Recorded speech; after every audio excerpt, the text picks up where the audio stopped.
ಕೊಲ್ಲಿ ರಾಷ್ಟ್ರಗಳ ನಡುವೆ ಯುದ್ಧದ ಎಫೆಕ್ಟ್ನಿಂದಾಗಿ ಬಹಳಷ್ಟು ಸಮಸ್ಯೆಯನ್ನು ಅನುಭವಿಸ್ತಾ ಇದ್ದಾರೆ ಗ್ರಾಹಕರು. ಸಿಲಿಂಡರ್ನ ಅಭಾವ ವಿಪರೀತವಾಗಿದ್ದು ಕೋಲಾರದಲ್ಲೂ ಕೂಡ ಪರಿಸ್ಥಿತಿ ಹಾಗೆಯೇ ಇದೆ. ಕೋಲಾರದಲ್ಲಿ ವಾಣಿಜ್ಯ ಸಿಲಿಂಡರ್ಗಳ ಲಭ್ಯತೆ ಇಲ್ಲ. ಸೌದೆ ಒಲೆ ಮೊರೆ ಹೋಗ್ತಾ ಇದ್ದಾರೆ ಹೋಟೆಲ್ ಮಾಲೀಕರು. ಸಿಲಿಂಡರ್ ಸಹವಾಸ ಬಿಟ್ಟು ಸೌದೆ ಒಲೆಗಳ ಮೊರೆ ಹೋಗಬೇಕಾದಂತಹ ಪರಿಸ್ಥಿತಿ ಈಗ ಹೋಟೆಲ್ಗಳದ್ದಾಗಿದೆ. ಮತ್ತು ಕಳೆದೊಂದು ವಾರದಿಂದಲೂ ಕೂಡ ಇದೇ ರೀತಿಯಲ್ಲಿ ನಾವು ಅಡಿಗೆ ಮಾಡ್ತಾ ಇದ್ದೀವಿ.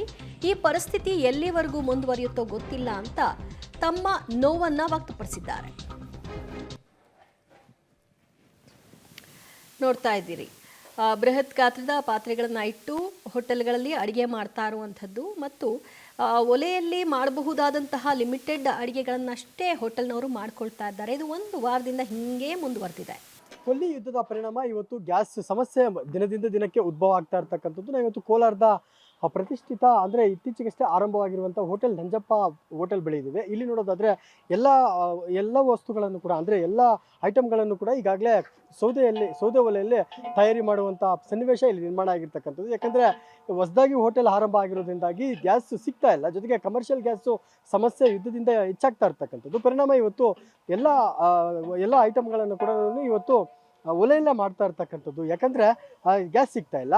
ಹಾಗಾಗಿ ನಾವಿವತ್ತು ಎಲ್ಲವನ್ನು ಕೂಡ ರುಚಿ ಮತ್ತು ಶುಚಿ ಎರಡಕ್ಕೂ ಹೆಸರುವಾಸಿಯಾದಂಥ ಸೌದೆ ಒಲೆಯಲ್ಲಿ ಮಾಡುವ ಮೂಲಕ ಗುಣಮಟ್ಟದ ಊಟವನ್ನು ಉಣಬಡಿಸಬೇಕು ಅನ್ನೋ ಒಂದು ನಿಟ್ಟಿನಲ್ಲಿ ಇವತ್ತು ಸೌದೆ ಒಲೆಯಲ್ಲೇ ಎಲ್ಲ ಪದಾರ್ಥಗಳನ್ನು ತಯಾರಿ ಮಾಡ್ತಾ ಇರ್ತಕ್ಕಂಥದ್ದು.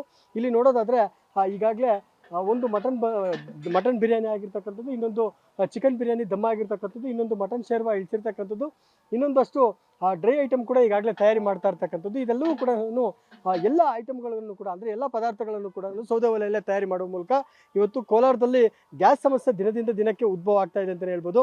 ಏನು ಸರ್, ಗ್ಯಾಸ್ ಸಿಗ್ತಾ ಇಲ್ವಾ, ಏನು ಕತೆ? ಇಲ್ಲ, ಗ್ಯಾಸ್ ಸಂಪೂರ್ಣವಾಗಿ ಸಿಗ್ತಾ ಇಲ್ಲ. ಅವರು ಹೋದ್ರೆ ಗ್ಯಾಸ್ಗೆ ಹೋದ್ರೆ ದಯವಿಟ್ಟು ನೀವು ಬರಕ್ಕೆ ಹೋಗ್ಬೇಡ್ರಿ, ಗ್ಯಾಸ್ ಕೊಡೋಕ್ಕಾಗೋದಿಲ್ಲ ಅಂತ ಹೇಳ್ತಾರೆ. ಅದ್ರ ಸಲುವಾಗಿ ನಾವು ಪ್ಲಾನ್ ಮಾಡಿ ಸೌದೆ ಒಲೆಯಲ್ಲಿ ಮಾಡ್ತಾ ಇದ್ವಿ. ಮೇಯ್ನ್ಲಿ ನಾವು ಸೌದೆ ಒಲೆಯಲ್ಲೇ ಮಾಡಬೇಕಂತಲೇ ಪ್ಲಾನ್ ಮಾಡ್ಕೊಂಡಿದ್ವಿ. ಜನಕ್ಕೆ ಒಳ್ಳೆ ಶುಚಿಯಾಗಿ ಕೊಡೋಣ ಅಂತ ಹೇಳ್ಬಿಟ್ಟು ನಾವು ಸ್ಥಾಪನೆ ಮಾಡಿದ್ವಿ. ಎಷ್ಟು ಜನಕ್ಕೆ ಮಾಡ್ತಾ ಇದ್ರಿ ಐಟಮು? ಇವಾಗ ಗ್ಯಾಸ್ ಬೇಕಾದರೆ ಎಷ್ಟು ಗ್ಯಾಸ್ ಇವತ್ತು ನಮ್ಗೊಂದು ಫುಲ್ ಸಿಲಿಂಡರ್ ಬೇಕಾಗತ್ತೆ ಈ ಐಟಮ್ಸ್ ಎಲ್ಲ ಮಾಡೋದಕ್ಕೆ. ನಾವು ಇವತ್ತು ಒಂದು 150 ಜನಕ್ಕೆ ಮೊದಲನೇ ದಿವಸ ಕೊಡ್ತಾ ಇದ್ವಿ.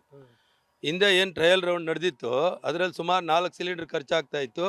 ಸುಮಾರು ನಾವು ಒಂದು 2 ಟನ್ನು ಸೌದೆ ಅಷ್ಟು ಖಾಲಿ ಮಾಡಿದ್ವಿ. ಒಂದು 1500ರಿಂದ 1600 ಜನಕ್ಕೆ ಊಟ ಕೊಟ್ಟಿದ್ವಿ. ಟೋಕನಲ್ಲಿ ಒಂದು 1200 ಜನ ಟೋಕನ್ ಎಲ್ಲ ಸಂಪೂರ್ಣವಾಗಿ ಬಂದು ಊಟ ಮಾಡ್ಕೊಂಡು ಹೋಗಿದ್ದಾರೆ. ಒಂದೆರಡು ಮಿಸ್ ಆಗಿರ್ಬೋದು ಅಷ್ಟೇ. ಎಲ್ಲ ಒಳ್ಳೆ ರೆಸ್ಪಾನ್ಸ್ ಕೊಟ್ಟಿದ್ದಾರೆ. ನಾವು ಪ್ಯೂರ್ಲಿ ನಾಟಿ ಸ್ಟೈಲಲ್ಲಿ ಮಾಡಬೇಕು ಅನ್ನೋದು ನಮ್ಮ ತಂದೆಯವ್ರ ಕನಸಾಗಿದ್ದರಿಂದ ನಮ್ಮ ತಂದೆಯವ್ರ ನನಸು ಮಾಡೋ ಸಲುವಾಗಿ ಒಳ್ಳೆ ಮಟನ್ ನಾನೇ ಹೋಗಿ ನಿಂತು ಒಳ್ಳೆ ಮಟನ್ ತಗೊಂಬಂದು ಒಳ್ಳೆ ಚೆನ್ನಾಗಿ ಕಟ್ ಮಾಡಿಸಿ ಒಳ್ಳೆ ಚಿಕನ್ ತಗೊಂಬಂದು ಕ್ಲೀನಾಗಿ ನಾವು ಸೌದೆ ಒಲೆಯಲ್ಲಿ ಮಾಡಿ ಜನಕ್ಕೆ ಕೊಡಬೇಕು. ಕೋಲಾರ ಜನತೆಗೆ ಕೋಲಾರಲ್ಲಿ ಇದುವರೆಗೂ ಯಾವುದೇ ರೀತಿಯಾದಂಥ ಫ್ಯಾಮಿಲಿ ರೆಸ್ಟೋರೆಂಟ್ ಯಾವುದೂ ಇಲ್ಲ. ಅಂದರೆ ಹೆಂಡತಿ ಗಂಡ ಬಂದು ಕೂತ್ಕೊಂಡು ಒಂದು ನೆಮ್ಮದಿಯಾಗಿ ಊಟ ಮಾಡೋಂಥ ರೆಸ್ಟೋರೆಂಟ್ ಯಾವುದೂ ಇರಲಿಲ್ಲ. ಅದು ನನ್ನ ಮನಸ್ಸಲ್ಲಿತ್ತು. ನಾನು ಸ್ವಲ್ಪ ರಿಸ್ಕ್ ತಗೊಂಡು ಮಾಡಿದ್ದೀನಿ. ಜನಗಳಿಗೆ ಸಹಕಾರ ಕೊಟ್ಟರೆ ಇನ್ನೂ ಇಂಥ ಬ್ರಾಂಚ್ಗಳು ಒಂದು 10-6 ಮಾಡೋಣ ಅನ್ನೋದು ನನ್ನ ಮನಸ್ಸಲ್ಲಿದೆ. ಏನೇನು ಐಟಮ್ ಮಾಡ್ತಾ ಇದ್ರಿ ಸರ್ ಈಗ? ಇವತ್ತು ಬಿರಿಯಾನಿ ಇದೆ, ಮಟನ್ ಬಿರಿಯಾನಿ ಇದೆ, ಚಿಕನ್ ಬಿರಿಯಾನಿ ಇದೆ, ಚಿಕನ್ ಕುರ್ಮಾ ಇರ್ತೈತೆ, ಮಟನ್ ಕುರ್ಮಾ ಇರ್ತೈತೆ, 2 ಐಟಮು ಫ್ರೈ ಕೊಡ್ತೀರಿ. ಎಲ್ಲ ಐಟಮು ಸೌದೆಯಲ್ಲೇ ಮಾಡಿದ್ವಿ. ಮುದ್ದೆ ಇರ್ತೈತೆ, ಅನ್ನ ರಸಮ್ ಇರ್ತೈತೆ. ಸ್ಪೆಷಲ್ಲಾಗಿ ನಾವು ಒಂದು ಪಾಯಸ ಕೊಡ್ತೀವಿ. ನಂಜಪ್ಪ ಪಾಯಸ ಅಂತಲೇ ಅದು ಫೇಮಸ್ ಆಗಿರೋದು. ಒಳ್ಳೆ ಹೈಜೆನಿಕ್ಕಾಗಿ ಮಾಡಿ ಸೌದೆ ಒಲೆಯಲ್ಲೇ ಮಾಡಿ ಪಾಯಸ ಕೊಡ್ತೀವಿ.